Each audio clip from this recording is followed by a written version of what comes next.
మహాపరిశుద్ధుడా, ప్రేమగల మా తండ్రి, కృపగల మా యేసయ్య, మీ పరిశుద్ధమైన నామములకు స్తోత్రాలు.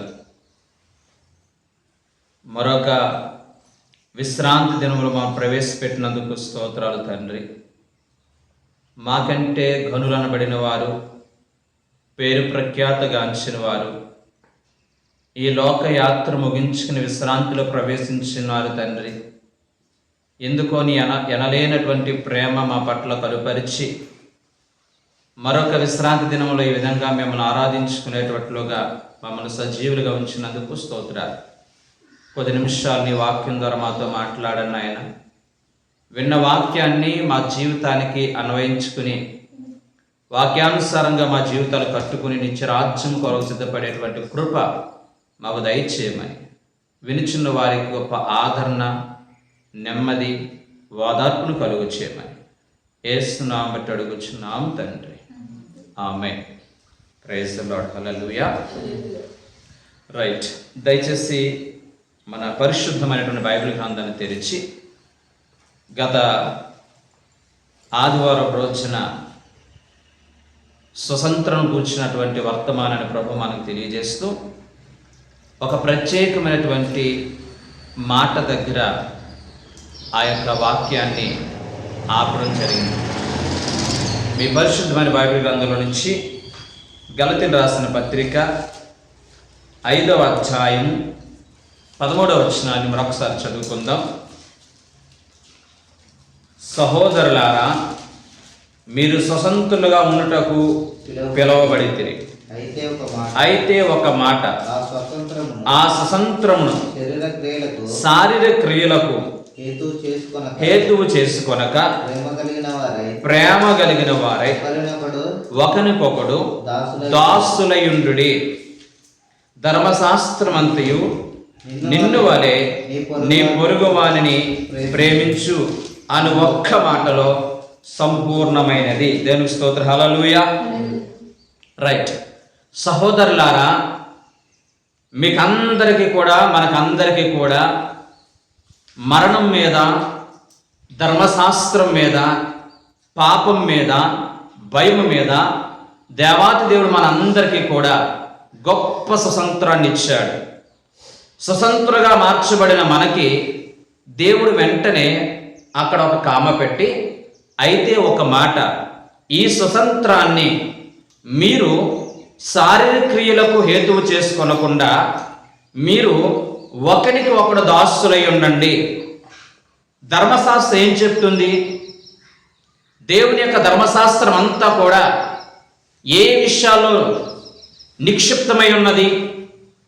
యేసుక్రీస్తు ప్రభువారు ఈ లోకంలో సస్తరుడు ఉన్న దినాలలో ఒక శాస్త్రి వచ్చి దేవుణ్ణి అడుగుచున్నటువంటి ప్రశ్న, ఆజ్ఞలన్నిటిలో ప్రధానమైన ఆజ్ఞ ఏది?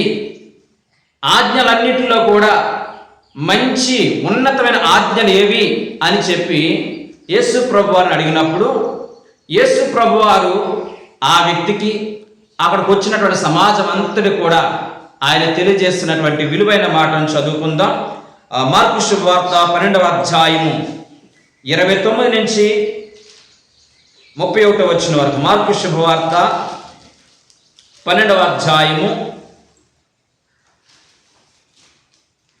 మార్కు శుభవార్త 12వ అధ్యాయము 29 నుంచి 31 వచనం వరకు.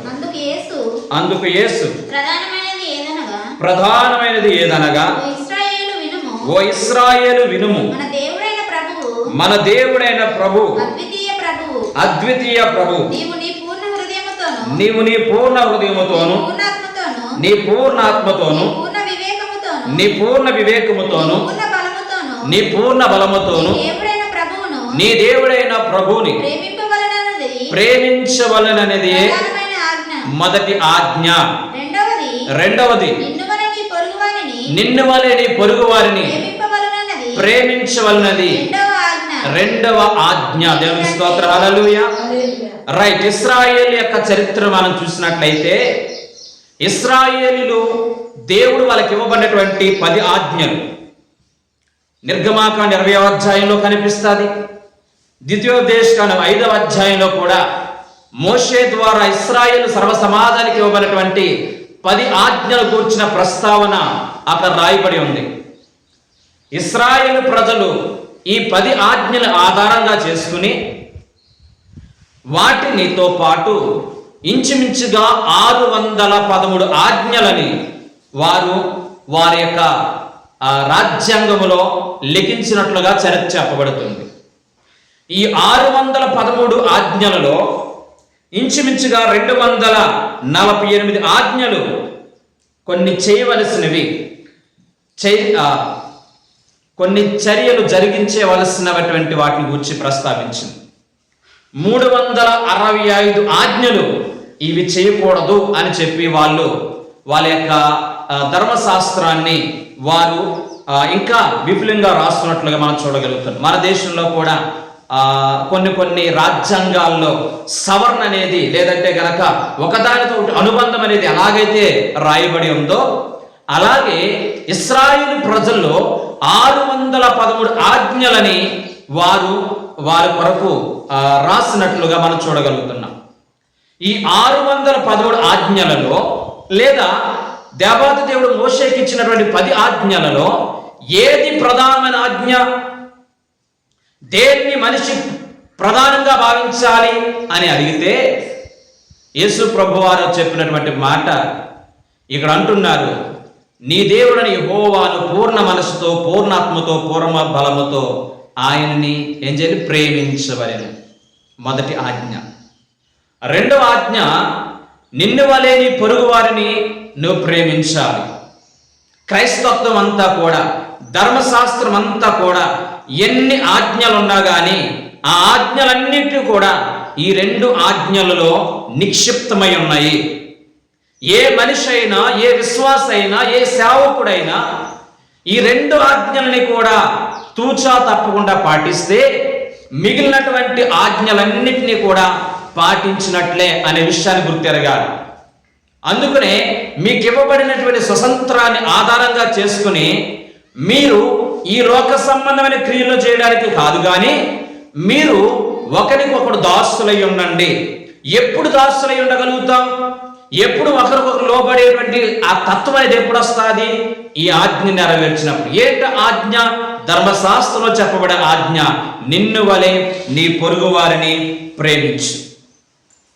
మనందరికీ కూడా ఈ యొక్క 2 ఆజ్ఞల్ని దగ్గర పోలుకున్నటువంటి 2 ఆజ్ఞలు కూడా ప్రేమించు, ప్రేమించు, నీ దేవుడైన యెహోవాని ఆయన్ని ప్రేమించు.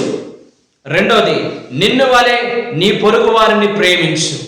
నీవుగా ఎలా ప్రేమించుకుంటావో అలాగే దేవుని ప్రేమించాలి. అలాగే మనిషి రూపంలో, దేవుని రూపంలో పుట్టినటువంటి మనిషిని నువ్వు ప్రేమించేవారిగా ఉండాలి. ఈ ఆజ్ఞని ఈ రోజున క్రైస్తవ సమాజం మరిచి, ఈ ఆజ్ఞలు పాటించే విషయంలో క్రైస్తవ సమాజం అనేది మైమరిచిపోయి ఈ రోజున గుండె లోతుల నిండా కూడా స్వార్థాలతో, గుండె లోతుల నిండా కూడా అసూయలతో, మేము దేవుణ్ణి నమ్ముకున్నాం, మేము ప్రార్థనకి వెళ్తున్నాం, మేము బాప్తీసం పొందాము అని చెప్పి ఈ రోజున అనేక మంది ఈ ఆజ్ఞలు నెరవేర్చే విషయంలో విఫలమైపోయినటువంటి క్రైస్తవ సమాజముగా ఈ రోజున చెప్పుకుంటూ బ్రతుకుతున్నాం. ఈ రోజు నీ మధ్యాహ్న కాల సమయంలో దేవాది దేవుడు నీతో నాతో స్పష్టంగా మాట్లాడుతున్న మాట, నీవు నీ జీవితంలో, నా బ్రతుకులో గాని మన దేవునికి ప్రత్యేకమైనటువంటి ప్రేమని, దేవుని కంటే ఈ లోకంలో దేన్ని ఎక్కువ ప్రేమించకుండా ఆయన్ని ప్రేమించేటువంటి మనస్సులుగా మనం ఉంటున్నామా? అలాగే మన ముందు కనిపించే వారిని మనము వారిని ప్రేమించేవారిగా, నిన్ను నువ్వు ప్రేమించుకున్నట్లుగా నీ పొరుగు వారిని ప్రేమించేవారుగా మనం ఉంటున్నాం. ఒకసారి జ్ఞాపకం చేసుకుందాం. ఇందును గురించి యేసుక్రీస్తు ప్రభువారు ఈ లోకంలో సస్సడుగున్న దినాలలో ఒక ఉపమానాన్ని ఇశ్రాయేలు ప్రజలందరికీ కూడా, ఎవరు పొరుగువాడంటే ఎవరు? నైబర్. ఇంగ్లీషులో పాత నిబంధన గ్రంథులు ఇప్పటికీ కూడా దక్షిణాఫ్రికా దేశంలో ఈ యొక్క నైబర్ అనేటువంటి మాట దేన్ని సూచిస్తుందంటే, నైబర్ అంటే సమీపముగా, నై అంటే గనక సమీపముగా, బార్ అంటే గనక నివసించేవాడు, అంటే వారికి సమీపముగా నివసించేవాడు, మన యొక్క ఇంటికి సమీపంగా ఉండేవారు, మన ఇంటి డోరికి సమీపం ఉండేవారు. వారు శత్రువు కావచ్చు, వారికి నీకు అన్యాయం చేసేవారు కావచ్చు, నీ జీవితంలో తీరని నష్టాన్ని కలుగు చేసినవి కావచ్చు, ఎవరైనా కానీ వారిని ప్రేమించేటువంటి మంచి ఆ ఉన్నతమైన హృదయాన్ని మనం కలిగి ఉండాలని యేసుక్రీస్తు ప్రభువు వారు ఆ పొరుగు వారిని ప్రేమించే విషయాన్ని గురించి ఒక చక్కని ఉపమానం చెప్పారు. పరిశుద్ధమైన బైబిల్ గ్రంథంలో నుంచి లూకా శుభవార్త 10వ అధ్యాయము 25 నుంచి 37 వరకు చదువుకుందాం. లూకా శుభవార్త 10వ అధ్యాయం 25 నుంచి 37 వరకు కూడా. ఇదిగో ఒకప్పుడు ధర్మశాస్త్రోపదేశకుడు లేచి, బోధకుడా, నిత్య జీవమునకు వారసులగుటకు నేనేమి చేయగలనేనను ఆయనను శోధించుచు అడిగాను. అందుకు ఆయన, ధర్మశాస్త్రం అందేమి వ్రాయబడి ఉన్నది, నీవేమి చదువుచున్నావని అతను అడగగా, అతడు నీ దేవుడైన ప్రభువును నీ పూర్ణ హృదయముతోను, నీ పూర్ణ మనసుతోను, నీ పూర్ణ శక్తితోను, నీ పూర్ణ వివేకముతోను ప్రేమింపవలననియు, నిన్ను వల్ల నీ పొరుగువాన్ని ప్రేమింపవలననియు వ్రాయబడుతున్నదని చెప్పాను. అందుకు ఆయన, నీవు సరిగా ఉత్తరమిచ్చితివి, అలా చేయము, అప్పుడు జీవించదమని అతనితో చెప్పాను. Praise the Lord, hallelujah. Right, అందరూ కూడా మీ పరిశుద్ధమైనటువంటి బైబిల్ గ్రంథాన్ని జాగ్రత్తగా ఇంటికి వెళ్ళిన తర్వాత లూకా శుభవార్త 10వ అధ్యాయము 25 నుంచి 37 వచ్చిన వరకు కూడా కొన్ని విలువైనటువంటి మాటలు ఒక ధర్మశాస్త్ర ఉపదేశకుడు, అంటే వాక్యాన్ని బోధించే ధర్మశాస్త్ర ఉపదేశకుడు యేసు ప్రభు వారిని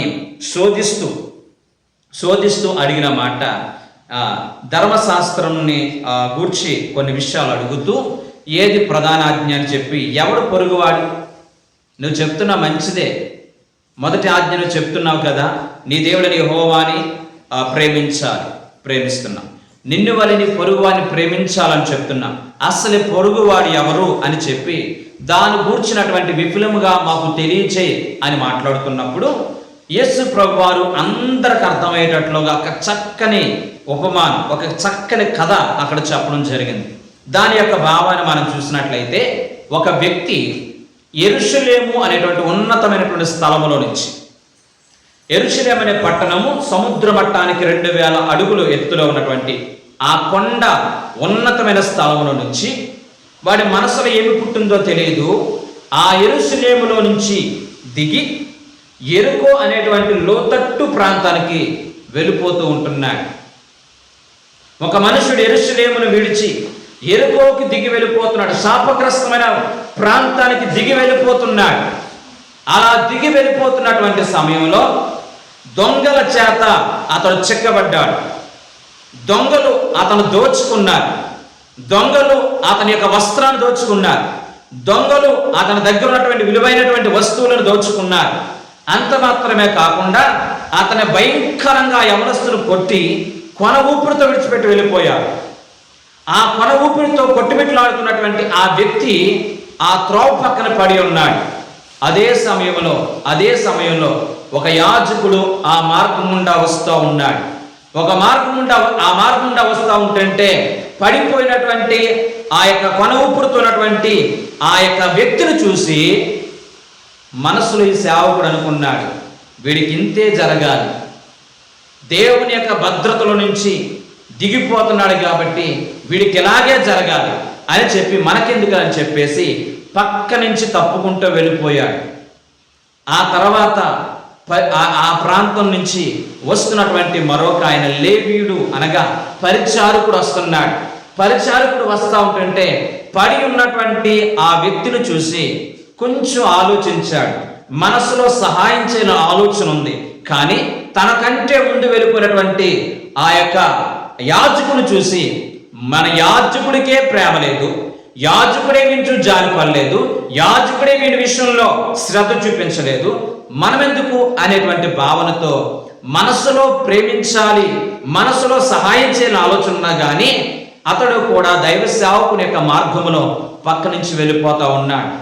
ఈ వ్యక్తి అయితే కనుక కొన ఊపిరితో కొట్టుమిట్లాడుతూ ఉన్నాడు, ప్రాణంతో పోరాడుతూ ఉన్నాడు. అదే సమయంలో ఒక సమరయుడు వచ్చాడు. యూదులు సమరయులను అంటరాని వారుగా చూస్తారు. అలాంటి సమరయుడు వచ్చాడు. ఏమీ ఆలోచించలేదు, ఏ రకమైనటువంటి దురాలోచన మనసులో పెట్టుకోలేదు. వీడు నా పొరుగువాడు, నాకు కీడు చేసినా, నన్ను తక్కువ చూపు చూచినా, నన్ను అంటరాని వాడిగా చూసినా నేను సహాయం చేయాలి. ఇది ధర్మశాస్త్రం నాకు బోధిస్తున్నటువంటి విలువైన మాట అని చెప్పి ఏది ఆలోచించకుండా, ఏది కూడా తలంచకుండా, అరే ఖర్చు అవుతుంది నా స్థితి అంతా అనుకోకుండా ఆ పడిపోయినటువంటి ఆ వ్యక్తిని జాగ్రత్తగా తన గాడిద మీద ఎక్కించుకుని పూటకోల తల్లి దగ్గరికి తీసుకువెళ్ళి, అమ్మా ఈ వ్యక్తిని జాగ్రత్తగా చూసుకో, ఏదైనా కానీ తక్కువైతే నేను మరలా వచ్చి ఇస్తానని చెప్పి అక్కడ ఆయన్ని ఒక మన భాషలో చెప్పాలంటే ఒక హాస్పిటల్లో జాయిన్ చేసి వెళ్ళాడు. ఇప్పుడు చెప్పండి, ఆ యొక్క వ్యక్తికి పొరుగువాడు ఎవరు, సహాయం చేస్తున్నవాడు ఎవరు అని చూస్తే పొరుగువాడు ముక్కు ముఖం తెలియనటువంటి వ్యక్తికి సహాయం చేసేటువంటి మంచి మనసున్నవాడు అని చెప్పి సమరయను కూర్చున్నటువంటి చక్కని ఉపమానం అనేది అక్కడ రాయబడి ఉంది. వాక్యం విన్న ప్రేమిలారా, మనం ఆరాధిస్తున్నటువంటి యేసుక్రీస్తు ప్రభువారు కూడా మనల్ని మంచి సమరయుడిగా పడి ఉన్న మన బ్రతుకులని, చెడి ఉన్న మన బ్రతుకులని ఆయన హక్కును చేర్చుకుని మంచి సమరయుడిగా మనల్ని పరామర్శించి మన గాయములు, అది శారీరక గాయములు కాకపోవచ్చు, మానసిక రకమైనటువంటి గాయములు కావచ్చు, ఒత్తిడితో కూడిన గాయాలు కావచ్చు, అవమానంతో కూడిన గాయాలు కావచ్చు, ఆ గాయములన్నిటిని కట్టి 2 ధ్యానాలు అనగా పాత నిబంధన గ్రంథాన్ని సూచిస్తుంది, క్రొత్త నిబంధన గ్రంథాన్ని చూస్తుంది. ఈ విలువైనటువంటి గ్రంథాన్ని నీకు నాకు అనుగ్రహించి ఆ కృపగల దేవుడు చూపించినటువంటి ఆ ప్రేమని మనమందరము కూడా ఈ లోకంలో కలుపరిచే వారు ఉండడానికి దేవుడు సహాయం చేయనుగాక. ఆమేన్, హల్లెలూయా. అందుకనే బైబిల్ గ్రంథంలో నుంచి ఆ యాకోబు రాసిన పత్రిక 2వ అధ్యాయం 14 నుంచి 17 వరకు మనం చూసినట్లయితే 2వ అధ్యాయము 14 నుంచి, నా సహోదరులారా, క్రియలు లేనప్పుడు ఎవడైనను తనకి విశ్వాసము కలదని చెప్పిన యెడల ఏమి ప్రయోజనం? అట్టి విశ్వాసం అతన్ని రక్షింపగలదా? సహోదరుడైన సహోదరి అయిన దిగంబరులై ఆనాటి భోజనం లేనప్పుడు మీలో ఎవడైనను శరీరము కావలసినట్టు వాటిని ఇయ్యక సమాధానంగా వెల్లుడి, చలి కాచుకునుడి, తృప్తి పొందుడని చెప్పిన యెడల ఏమి ప్రయోజనం? ఈ రోజున మాటలు చెప్పడం చాలా ఈజీ. యాకోబు భక్తుడు సంఘానికి హెచ్చరిస్తున్న మాట, ఎవరైనా కానీ ఆకలితో ఉన్నప్పుడు, ఎవరైనా కానీ చలితో ఒలిగిపోతున్నప్పుడు వారికి ఏ రకంగా కూడా సహాయం చేయకుండా, సహాయం చేయడానికి చేతులు చాచకుండా, ఏ రకమైనటువంటి దేవుని ప్రేమను చూపించకుండా మాటలు మాత్రం చెప్పి జాగ్రత్తగా తృప్తిగా తిను, మంచిగా వస్త్రాలు కప్పుకో అని చెప్పి మాటలు చెప్పడం వల్ల ఏమి ప్రయోజనం? క్రియలు లేని విశ్వాసం మృతం. అలాగే ఈ మధ్యాహ్న కాల సమయంలో నా జీవితంలో ప్రభు సెలవిస్తున్నటువంటి విలువైన మాట, క్రియలు లేని విశ్వాసులుగా మనం బ్రతుకుచున్నామా? సలహాలు మాత్రమే చెప్పేటువంటి విశ్వాసులు మనం ఉంటున్నామా? చేయడానికి చేయవతలేవలేనటువంటి క్రైస్తవులుగా మనం బ్రతుకుచున్నామా? నిజంగా ఎలాంటి స్వార్థంతోనే గనక మన మిషనరీలు అనబడిన వాళ్ళు బ్రతికితే గనక ఈ రోజున ఈ పరిచర్య, ఈ యొక్క దేవుని యొక్క స్వార్థ ఇంతగా విస్తరించగలిగేదా? ఈ రోజున మనం అందరము కూడా ఒక ఉన్నతమైన స్థలంలో ఉండి సహాయం చేయడానికి మనకు అవకాశం ఉన్నా కానీ ఇతరులకు సహాయం చేయడానికి చేజార్చకుండా, నేను దేవుని ప్రేమిస్తున్నాను, పొరుగుని ప్రేమిస్తున్నాను, నేను వాళ్ళ కొరకు నేను ప్రార్థన చేస్తున్నాను, వాళ్ళ కొరకు నేను పరామర్శిస్తున్నాను అని చెప్పుకోవడం వల్ల ఏమైనా ప్రయోజనం ఉందా? క్రియలు లేని విశ్వాసం మృతమే కదా. నిన్ను వల్ల నీ పొరుగువారిని ప్రేమించండి అని చెప్పినటువంటి ఆ క్రియల్లో చూపించినటువంటి ప్రేమను బట్టి అనేక మంది దేశాలని ప్రభు కొరకు రక్షించగలిగారు కదా. ఈ మధ్యాహ్న కాల సమయంలో ఒక్కరు మనం పరీక్షించుకుందాం. దయచేసి ప్రతి ఒక్కరము కూడా స్వార్థం లేని వారుగా, మన జీవితాల్లో అసూయ లేని వారుగా మనమందరం కూడా బ్రతకాలని దేవుని వాక్యం చెప్తుంది. మన గుండె లోతుల నిండా కూడా స్వార్థం పెట్టుకుని నేను ఇతరులను ప్రేమిస్తున్నాను అనుకోవడం అవివేకం. మన గుండె లోతుల నిండా కూడా దేవుని కంటే ఈ లోకంలో ఉన్న వాటిని ప్రేమిస్తూ నేను దేవుని ప్రేమిస్తున్నాననే మాట ద్వారా చెప్పడం అనేది అవివేకమని ఈ వాక్యం సెలవిస్తూ ఉంటుంది. దయచేసి నిన్ను వలె నీ పొరుగువారిని ప్రేమించాలి అని వాక్యం చెప్తుంది. దయచేసి ఈ 3 విషయాలని మనం జ్ఞాపకం చేసుకుందాం. మొదటిది, అక్కడ 3 రకాలైన ప్రేమలో అక్కడ రాయబడి. మొదటిది, దేవుణ్ణి గూర్చిన ప్రేమ నువ్వు కలిగి ఉండాలి. రెండోది నిన్ను నువ్వు ప్రేమించుకోవాలి. అక్కడ అంటున్నాడు మర్మయుక్తంగా నిన్ను వలె, అంటే నిన్ను ఎలా ప్రేమించుకుంటావో అలాగే ఇతరులను ప్రేమించాలి అని వాక్యం చెప్తుంది. అంటే మొదట దేవుని ప్రేమించాలి, నిన్ను నువ్వు ప్రేమించుకోవాలి, అలాగే నిన్ను ప్రేమించుకున్నట్లుగానే పొరుగు వారిని కూడా దేవుని ప్రేమతో ప్రేమించాలి. ఈ 3 విషయాలని ఏ ఒక్కరూ మర్చిపోవద్దు. దయచేసి స్వతంత్రాన్ని దేవుడు మనకి ఎందుకు ఇచ్చాడు? భారభరితమైన జీవితం నుంచి దేవుడు ఎందుకు విడుదల కలుగు చేస్తాడు? అనేక బంధకాలు ఉన్నటువంటి నీ జీవితాన్ని, నా జీవితాన్ని దేవుడు ఉన్నతమైనటువంటి స్వతంత్రాన్ని ఇచ్చి ఈ రోజున స్వేచ్ఛగా బ్రతికేటువంటి కృప దేవుడు ఎందుకు ఇచ్చాడు? ఈ స్వేచ్ఛను ఆధారంగా చేసుకున్న మనము దయచేసి మనల్ని మనం ప్రేమించుకున్నట్లుగా ఇతరులను ప్రేమించడానికి మనం ప్రయత్నం చేయాలి. ఎందుకు మనల్ని మనం ప్రేమించుకోవాలి? చాలామంది వాళ్ళ జీవితాలని చూసి వాళ్ళు అసహించుకుంటారు. నేను వారికిలా లేను, నా జీవితం వాళ్ళ జీవితంలో లేదు, నా బ్రతుకు దేవుడు అలా రాయలేదు, నా జీవితాన్ని దేవుడు ఎలా రాయలేదు అని చెప్పి ఈ రోజున చాలామంది దేవుణ్ణి బట్టి ఆనందించవలసినటువంటి ప్రతి ఒక్కరూ కూడా ఈ రోజున ప్రతి ఒక్కరూ కూడా తమ్ము తాము నిందించుకునే వారుగా ఉంటున్నారు. చిన్ని కష్టం వచ్చినా, చిన్ని బాధ వచ్చినా, చిన్ని అవమానం వచ్చినా కానీ నా బ్రతుకెందుకు, నా జీవితం ఎందుకు అని చెప్పి తమ్మును తాము అసహించుకునేవారుగా ఉన్నారు. దయచేసి అది చాలా ప్రమాదం, అది చాలా తప్పు అని వాక్యం చెప్తుంది. ఎందుకు మనం ప్రేమించుకోవాలంటే ఆదికాండాన్ని మనం జాగ్రత్తగా చూస్తే తన స్వరూపమందు తన పోలిక చెప్పున దేవుడు నరులను సృష్టించెను. మనమందరము కూడా దేవుని యొక్క పోలికై ఉన్నాం, మనమందరము కూడా ఆయన ఇమేజ్ అయి ఉన్నాం. దేవుడు ఎలా ఉంటాడు అని అడిగితే నాలా ఉంటాడు. దేవుడు ఎలా ఉంటాడంటే మీలా ఉంటాడు. దేవుడు ఎలా ఉంటాడంటే తన స్వరూపమందు తన పోలిక చెప్పున నరులను సృష్టించాడు. కాబట్టి పొరపాటున కూడా మనల్ని మనం నిందించుకునే వారు ఉండకుండా మనం ఎందుకు మనల్ని ప్రేమించుకోవాలంటే మనమందరము కూడా దేవుని యొక్క స్వరూపమై ఉన్నాము అని చెప్పి గమనించాలి. రెండోదిగా మనం చూసినట్లయితే గనక దేవుడు మనల్ని ప్రేమిస్తున్నాడు గనుక దేవుడు లోకమును ఎంతో ప్రేమించాడు. ఆ లోకాన్ని ప్రేమించడం కొరకు తన ప్రియసుతుణ్ణి ఈ లోకంలో బలిదానంగా ఇచ్చాడు. అంతగా ప్రాణం పెట్టంతగా దేవుడు నిన్ను కూడా ప్రేమించి విడిపించాడు కనుక దయచేసి ఎప్పుడు కూడా నేను విడిపించబడిన దాన్ని, నేను విడిపించబడిన వాడిని కల్వారి రక్తము చేత, ఎనలేనటువంటి ప్రేమ చేత, వెలకట్టలేని ప్రేమ చేత, కొలవలేని ప్రేమ చేత, హద్దులేని ప్రేమ చేత ఆయన నన్ను ప్రేమించాడు, నన్ను కొన్నాడు కనుక నన్ను నేను ప్రేమించుకోవాలి తప్ప నన్ను నేను ఎప్పుడు కూడా ఏం చేసుకోకూడదు, ద్వేషించుకోకూడదు. దేవుని స్తోత్రం, హల్లెలూయా. రైట్. ఇక 4వది మనం చూస్తే ఎందుకు మనం ప్రేమించుకోవాలంటే దయచేసి అందరూ గమనించండి, దేవుడు మనం ప్రేమించడమే కాకుండా మనం నమ్మాడు. ఈ భూ ప్రపంచంలో ఎవరు నిన్ను సంపూర్ణంగా నమ్మారో తెలియదు కానీ నేను ఆరాధిస్తున్నటువంటి దేవాతి దేవుడు నిన్ను నన్ను కూడా నమ్మకాన్ని నా మీద నీ మీద పెట్టాడండి. ఎంత గొప్ప నమ్మకాన్ని దేవుడు పెట్టాడంటే ఆయన నిన్ను నమ్మి ఆయన నీకు నాకు కూడా పరిశుద్ధాత్మని గిఫ్ట్గా ఇచ్చేశాడు. పరిశుద్ధాత్మని నీకు నాకు కూడా ఒక ఆదరణకర్తని దేవుడు నీకు నాకు ఇచ్చాడు, సంఘానికి ఇచ్చాడు, నాకు ఇచ్చాడు. ఎలా ఇచ్చాడు? దేవుడు నమ్మి ఈ పరిచయాన్ని అప్పగించాడు. దేవుడిని నమ్మి తన బిడ్డగా స్వీకరించుకున్నాడు.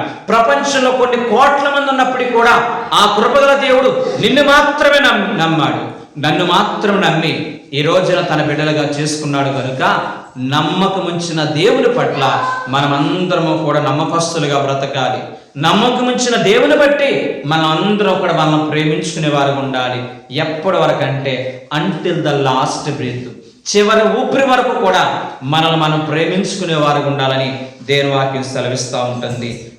రెండోదిగా మనం చూసినట్లయితే ఎప్పుడైతే నిన్ను ప్రేమించుకుంటావో దేవుని ఖచ్చితంగా ప్రేమిస్తావు. నీ మనసు నిండా, గుండె లోతు నిండా కూడా నేను దేవుని స్వరూపంలో పుట్టిన దానిని, దేవుని స్వరూపంలో పుట్టిన వాడిని, దేవుడు నన్ను ప్రేమిస్తున్నాడు, ఎనలేనటువంటి ప్రేమతో ప్రేమిస్తున్నాడు. ఇక 3వదిగా మనం చూస్తే దేవుడు నన్ను నమ్మాడు, నమ్మి ఇంత గొప్ప పరిచయం అప్పగించాడు, నమ్మి నాకు పరిశుద్ధాత్మని గిఫ్ట్గా ఇచ్చాడు అని చెప్పి ఈ రకమైన ఆలోచన నీకు ఉన్నట్లయితే ఖచ్చితంగా దేవుని ప్రేమించగలుగుతాం.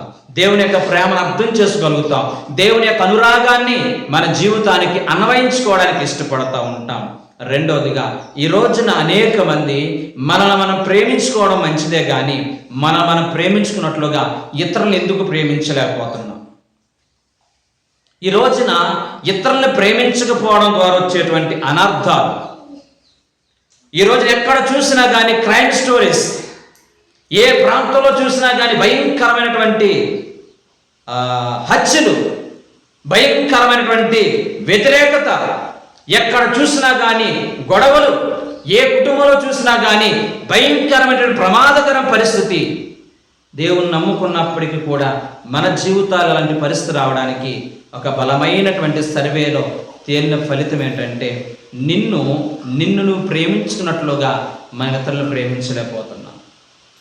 నిన్ను వల్ల నీ పొరుగు వారిని ప్రేమించే విషయంలో మనమందరము కూడా విఫలమైపోతున్నటువంటి ప్రమాదంలో ఈ రోజున క్రైస్తవ సమాజం ఉంది. ఎందుకు ఈ రోజున మనిషి సమాధానంగా బ్రతకలేకపోతున్నాడు?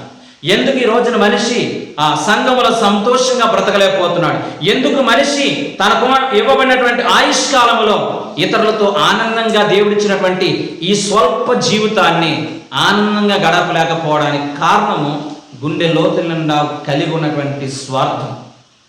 ఎదుటి వ్యక్తిని, ఈ వ్యక్తి నా దేవుని స్వరూపంలో సృష్టించబడిన వ్యక్తి అనేటువంటి భావన లేకుండా బ్రతికి ఈ రోజున మనిషిగా కనపడతలేదు. అయిన వారికి ఒక రకమైనటువంటి ప్రేమ, కాని వారికి మరొక రకమైన ప్రేమని ఈ రోజున కనుపరుస్తున్నటువంటి ప్రమాదములో ఈ రోజున సమాజం వెళ్ళిపోతూ ఉంటుంది. అందుకనే చూడండి నిన్న మొన్న భయంకర వార్త, సొంత కన్న తల్లి డబ్బులు ఇవ్వలేదంటే ఒకే ఒక కారణంతో విచక్షణ రహితంగా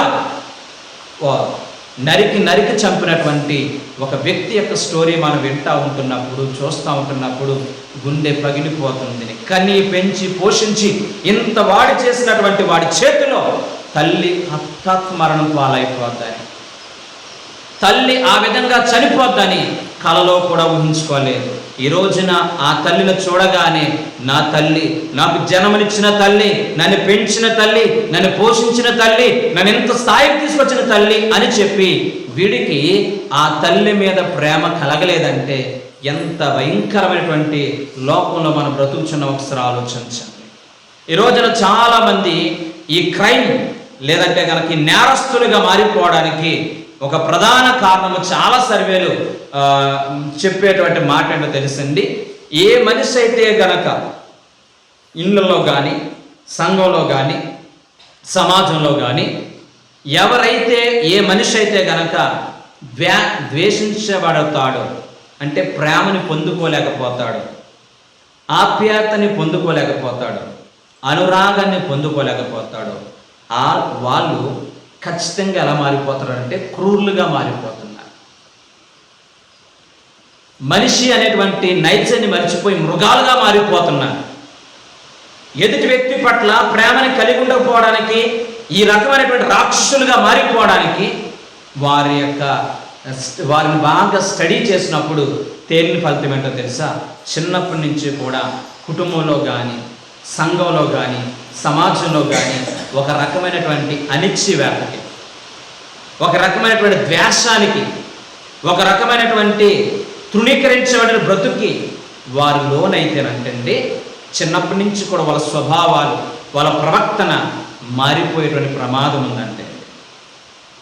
లేదా ఒక ఉన్నతమైనటువంటి జాతి చేత అణిచివేయబడినప్పుడు కానీ, లేదా భయంకరమైనటువంటి కరువు అనుభవిస్తున్నప్పుడు కానీ, చిన్న వయసులోనే భయంకరమైనటువంటి ప్రమాదకరమైనటువంటి వార్తల్లో, భయంకరమైనటువంటి పరిస్థితుల్లో మనిషి నలిగిపోయినప్పుడు ఆ పిల్లల యొక్క ప్రవర్తన చిన్నప్పటి నుంచి కూడా ఒక రకమైనటువంటి క్రూరత్వంలోకి వెళ్ళిపోతున్నారు, క్రూరమైన స్వభావంలోకి వెళ్ళిపోతున్నారు, క్రూరమైనటువంటి మనుషులుగా మారిపోతున్నారు అనే విషయాన్ని ఈ మధ్యాహ్న కాలంలో దేవాది దేవుడు మనకు తెలియజేస్తున్నాడు. వాక్వింటున్న ప్రియమైన బిడ్డారా, దయచేసి దేవుని యొక్క ప్రేమ కలిగిన ఆయన ప్రేమామయుడై ఉన్నాడు.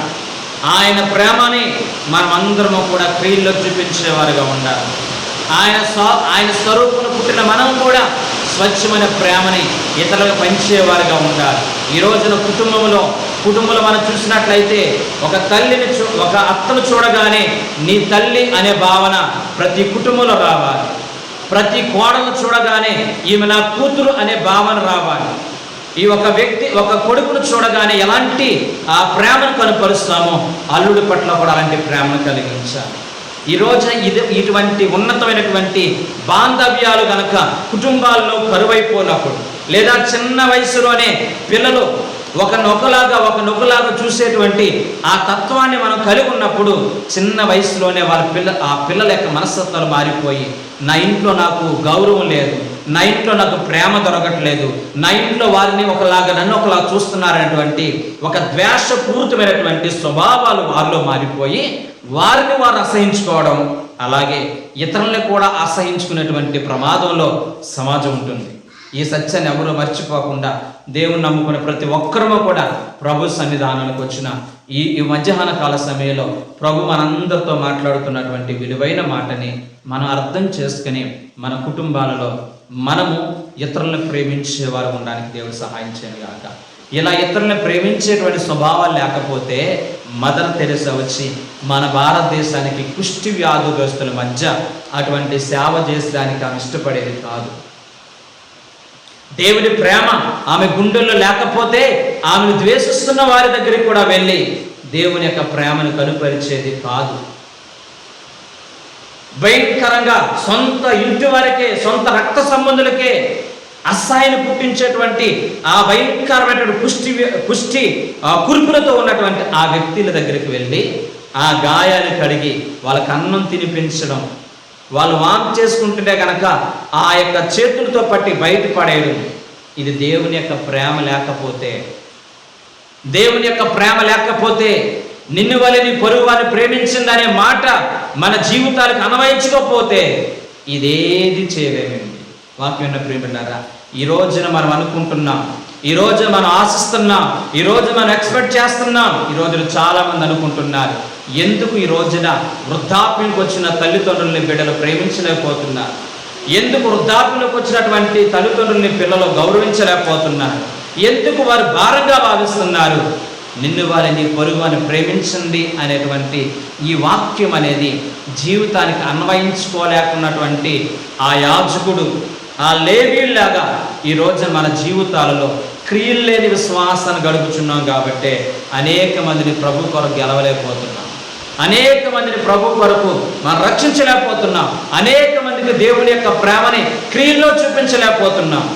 దయచేసి మన యొక్క జీవన విధానాన్ని మార్చుకోవడానికి దేవుడు మనందరూ కూడా ప్రభు చూపించిన గాక. మన కుటుంబాల్లో ఉన్నటువంటి ప్రతి అస్థిరతని దేవుడు కొట్టివేసి స్థిరమైనటువంటి దేవుని ప్రేమతో మన కుటుంబాలని ప్రేమ అనే పునాది మీద కట్టుకుని, ఆప్యాయత అనే పునాదులు కట్టుకుని మనమందరము కూడా ఒకరినొకరు ఆదరించుకునే వారిగా, ఒకరి కష్టాలు ఒకరు వాదార్పును పొందుకునే వారిగా దయచేసి బ్రతకాలని దేవుని వాక్యం సెలవిస్తూ ఉంటుంది. ఇదే క్రైస్తవ జీవితంలో దేవుడిచ్చిన విలువైన ఆజ్ఞల యొక్క సారాంశము. నిన్ను వలె నీ పొరుగు వారిని ప్రేమించండి అనే దేవుని వాక్యం సెలవిస్తుంది. మన కుటుంబాల్లోంచి అది ప్రారంభిద్దాం, మన సంఘంలోంచి అది ప్రారంభిద్దాం.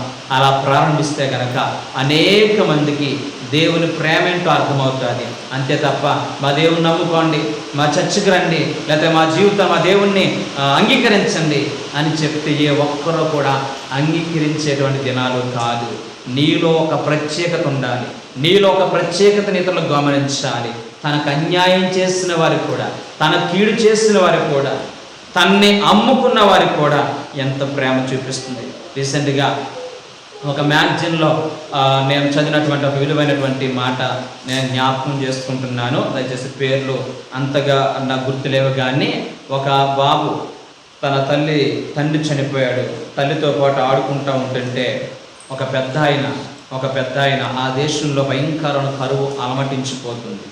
అలాంటి సమయంలో ఆకలి తీర్చుకోవడం కోసం తల్లితో పాటు ఉన్నటువంటి ఆ బాబుని వేరు చేసి దూర దేశానికి తీసుకుపోయి ఒక బానిసగా అమ్మేశాడు. రోజులు గడుస్తూ ఉంటున్నాయి. ఈ బాబు ఆ దేశంలోనే బానిసగా ఎదుగుతూ ఉన్నాడు. భయంకరమైన బానిసత్వంతో బ్రతుకుతున్నాడు.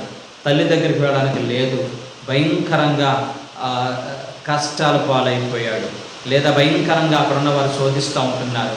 రోజులు గడుస్తూ ఉంటున్నాయి. రోజులు గడుస్తున్నటువంటి సమయంలో ఎవరైతే గనక ఈ బాబుని అమ్మేసుకున్నాడు, ఆ పెద్ద ఆయన బాగా ముసలోడైపోయాడు. ముసలోడైపోయినటువంటి ఆ వ్యక్తిని ఈ యొక్క అమ్మబడినటువంటి బాబు జాగ్రత్తగా ఈ ఇంట్లోకి తీసుకొచ్చి అక్కడ ఉన్నటువంటి యజమాని అడిగి, అయ్యా ఈయనకి నాకు వచ్చే జీతంలో కొంత ఆహారము ఇతను పెట్టి ఇతను బ్రతికినంత కాలం పోషించాలని నేను ఆశపడుతున్నాను అని చెప్పాడు. సరే అని చెప్పేసి అక్కడ ఆ విధంగానే రోజులు గడుస్తూ ఉంటున్నాయి. ఇతనికి ఇచ్చినట్టు ఆహారంలో కొంత తిని ఆ మిగిలిన ఆహారాన్ని పట్టుకెళ్ళి ఆ యొక్క పెద్దానికి పెడతా ఉంటున్నాడు. ప్రజలందరూ అక్కడ ఉన్నటువంటి ఇతనితో పాటు ఉన్న బానిసలందరూ అనుకున్నారు, బహుశా ఇతని యొక్క తండ్రి కావచ్చు, అందుకని ఇంత ప్రేమ చూపిస్తున్నాడు, అందుకని ఇంత ఆప్యాయతను చూపిస్తున్నాడు. పొరపాటున కూడా పొరుగు వాళ్ళు కాదు, వీళ్ళ సొంత తండ్రి అనుకుంటున్నారు. రోజులు గడుస్తూ ఉంటున్నాయి. ఒక రోజున ఆ యొక్క యజమానుడు ఈ యొక్క దాసుడిగా పిలువబడుతున్న వ్యక్తిని పిలిచి, ఎవరి నాయన, నేను చాలా రోజులు చూస్తున్నాను, నీకు ఇవ్వబడినటువంటి ఆహార పదార్థాలు కొంత తీసుకుని వెళ్ళి ఆ ముసలానికి పెడుతున్నావు, బహుశా అతను నీ తండ్రా, నిజం చెప్పు అని అడిగితే, లేదు నాయన, లేదయ్యా, అతను నా యొక్క తండ్రే కాదు, మరెవడు, నన్ను నీకు అమ్మేసినటువంటి వ్యక్తి, నన్ను నా తల్లి యొక్క ప్రేమకు దూరం చేసిన వ్యక్తి, నన్ను నా కుటుంబానికి దూరం చేసి కొంత డబ్బులకి అమ్మేసుకుని తన యొక్క నా జీవితంలో భయంకర నష్టాన్ని తీసుకొచ్చిన వ్యక్తి, మరలాంటి వ్యక్తి ఎడలని ఎంత ప్రేమను చూపిస్తున్నావంటే, నా తల్లి చిన్నప్పటి నుంచి కూడా నాకు బోధించిన మాట, నిన్ను వలె నీ పొరుగు వారిని ప్రేమించు. వారిని అన్యాయం చేసిన వారైనా కావచ్చు, నీ యొక్క కీడును కోరుకున్న వారైనా కావచ్చు, నీ యొక్క నాశనం కోరుకున్న వారైనా కావచ్చు, నీ ఎదుగుదలను వారలేనారైనా కావచ్చు, నీవు మనసులో ఏ రకమైన పగ పెట్టుకోకుండా మనస్ఫూర్తిగా ప్రేమించు ప్రేమించు ప్రేమించు. ఇదేనండి దేవుని యొక్క ప్రేమ మనకు బోధిస్తుంది. బైబిల్ పట్టుకుని బోధించడం పెద్ద గొప్ప ఏమీ కాదు, పాటలు పాడడం పెద్ద గొప్ప ఏమీ కాదు, పరిచయం చేయడం పెద్ద గొప్ప ఏమీ కాదు. నీకంటూ ఒక ప్రత్యేకత లోకము గుర్తించాలి. నీలో ఉన్నటువంటి ఒక ప్రత్యేకతని లోకము గుర్తించేటట్లుగా మనం ఉండాలని దేవుని వాక్యం సెలవిస్తుంది. ఈ మాట చదివినప్పుడల్లా కూడా 10 ఆజ్ఞలన్నీ కూడా నిక్షిప్తమైనటువంటి ఒకే 2 ఆజ్ఞలు. నీ దేవుడిని యెహోవాని ప్రేమించు, నిన్ను వలె నీ పొరుగువాన్ని ప్రేమించు. నిన్ను వలె నీ పొరుగువాన్ని ప్రేమించే మనసున్నట్లయితే గనక హత్య చేయము, పాపం చేయము, లేదంటే అబద్ధమాడము. మిగిలినటువంటి ఆ యొక్క ఆజ్ఞలన్నీ కూడా ఈ యొక్క 2 ఆజ్ఞల్లోనే నిక్షిప్తమైపోని ఈ మాటలు చదివి, ఈ మాటల ద్వారా ఇన్స్పైర్ అయిన వారు, ఈ మాటల ద్వారా ప్రేరేపించబడిన వారు ఎందరెందరో గొప్ప మిషనరీలుగా మారారు. వారి ఒకరిని గూర్చి మీకు చెప్పి నేను ముగించే ప్రయత్నం చేస్తాను. ఆయన పేరు ఫ్రెడ్ డగ్లస్ షెపర్డ్. సెప్టెంబర్ 11వ తారీఖున 1855వ సంవత్సరంలో ఎలెన్బర్గ్ అనేటువంటి క్లింటన్ అనేటువంటి ప్రాంతంలో న్యూయార్క్లో జన్మించాడు. న్యూయార్క్లో జన్మించినప్పుడు చిన్న వయసులోనే తన తండ్రిని పోగొట్టుకున్నటువంటి వ్యక్తిగా మారాడు. తల్లి బిడ్డను పోషించడం చాలా భారంగా మార్చబడింది. అటువంటి సమయంలోనే మానసిక ఒత్తిడి గురైనటువంటి తల్లి బలహీనురాలైపోయింది. తరచుగా హాస్పిటల్ తీసుకువెళ్ళాల్సిన పరిస్థితి. ఎదుగుతున్న బాబు, చదువుతున్న బాబు ఓ పక్క కష్టపడి చదువుకుంటూ మరో పక్క తల్లిని తీసుకుని వెళ్ళి హాస్పిటల్లో చూపిస్తూ ఉంటున్నాడు. హాస్పిటల్లో జరిగేటువంటి సంఘటనలన్నింటినీ కూడా క్షుణ్ణంగా పరిశీలిస్తున్నాడు. దేవుడా, నువ్వు ఉంటే నా తల్లి పరిస్థితి ఎందుకు ఇలా అవుతుంది? దేవుడా, నువ్వు ఉంటే నా తండ్రి ఎందుకు చచ్చిపోయాడు అని చెప్పి దేవుని యొక్క చిత్తాన్ని పరీక్షించలేదు, దేవుని యొక్క చిత్తాన్ని ప్రశ్నించలేదు. ఆ వ్యక్తి వెళ్ళినటువంటి హాస్పిటల్లో జరుగుతున్నటువంటి పరిస్థితులన్నీ కూడా చూసుకుని ఖచ్చితంగా నేను డాక్టర్ అవ్వాలి, డాక్టర్ అయి నేను అనేక మందికి సేవలు అందించాలి అని చెప్పి కష్టపడి చదవడం మొదలుపెట్టాడు. 22వ ఏట అతడు ఒక మంచి డాక్టర్గా పట్టా పొందుకున్నాడు. 27వ సంవత్సరం వివాహ వయసు వచ్చేసరికి తాను కూడా పరిచర్య చేసి దేవుని ప్రేమ కలిగి ఒక మిషనరీగా మారడానికి సిద్ధంగా ఉన్నటువంటి ఒక అమ్మాయిని, డాక్టర్ని వివాహం చేసుకున్నాడు. ఇద్దరు కూడా కూర్చుని మాట్లాడుకున్నారు. నాకు చిన్నప్పటి నుంచి కూడా దేవుని సేవని క్రియల్లో చూపించాలి, దేవుని యొక్క ప్రేమని క్రియల్లో చూపించాలి, కాబట్టి మనిద్దరము కూడా టర్కీ, ఎక్కడికండి?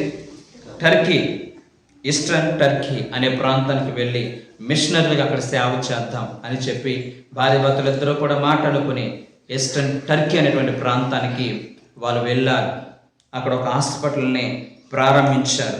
హాస్పిటల్ని ప్రారంభించిన తర్వాత అతి తక్కువ టైంలోనే వారు చూపిస్తున్న ప్రేమను బట్టి వాళ్ళు హాస్పిటల్ నడుపుతూనే ఇంచుమించుగా 221 మందికి 1914 రికార్డ్ అయినటువంటి రికార్డుల ఆధారంగా ఇంచుమించుగా 221 మందిని డాక్టర్లుగా తయారు చేస్తారు. వాళ్ళు పెట్టినటువంటి మెడిసిన్ కాలేజీ ద్వారా ఈ 221 మందిని ఆ టర్కీ దేశంలో అనేక మందిని డాక్టర్లుగా తర్ఫీదిచ్చారు.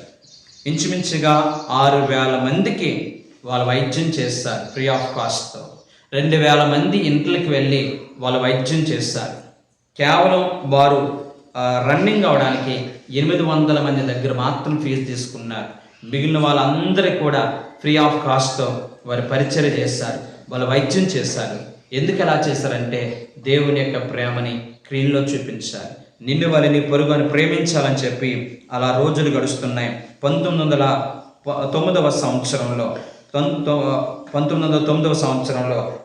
ఈయనకు వచ్చిన అవార్డు రెడ్ క్రాస్ వారు ఒక ఉన్నతమైన అవార్డు ఈయనకి ఇవ్వడం జరిగింది.